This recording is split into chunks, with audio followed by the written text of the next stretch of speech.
Yes, ready, start. Mr. Vice Chairman, sir, I am thankful to you for allowing me to speak on this subject because it is better late than never.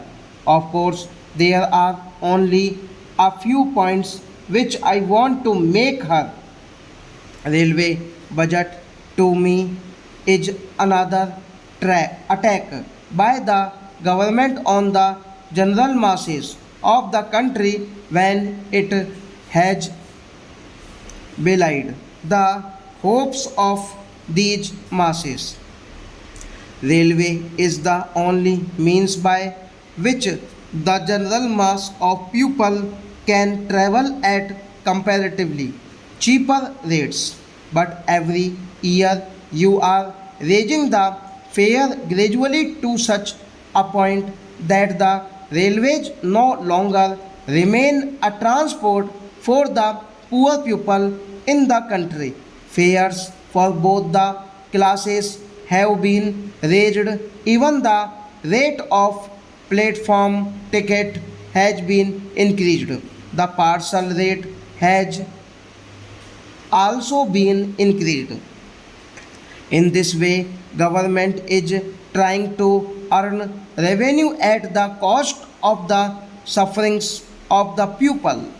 Even such a hike in fares could have been accepted if the government had given proof of a sincere effort to improve the present state of affairs in the railway equally all over the country.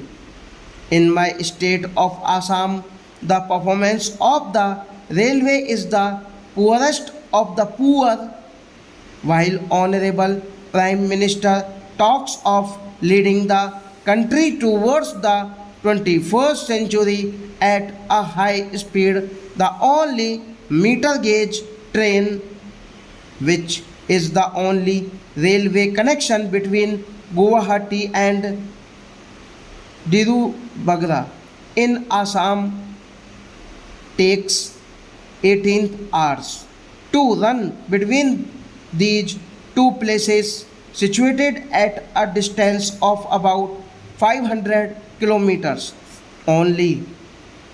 So far as the northeastern region is concerned, the government seems to be very much apathetic. The meter gauge tracks in Assam were built by the Britishers while in independent India. The whole country has been having broad gauge lines in Assam. The broad gauge line has been extended up to Guwahati only. It was after the Chinese aggression that the railway bridge over the Brahmaputra was built and the meter gauge railway line on the north bank of the Brahmaputra was laid. Shall we have to wait for the rest to get the railway lines modernized and improved and extended? The existing meter gauge tract was built by the alien rulers to carry tea, coal, and oil from the upper Assam area, and it was built not for the convenience of the people. Therefore, the line is running without touching the major towns. No new and improved railway tract has been built besides the earlier one built by the same alien rulers to connect the Barak Valley of the state.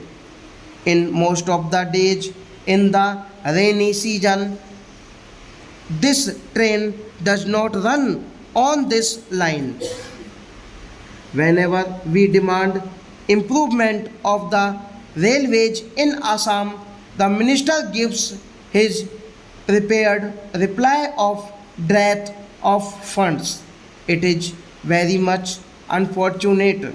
In 1971, the government assured us of establishing a railway division at Arangia, but now the government is trying to eat back its own words.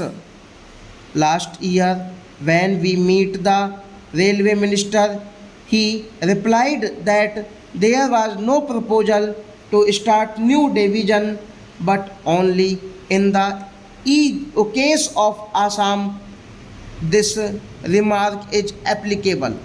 The government has proposed new divisions in other states.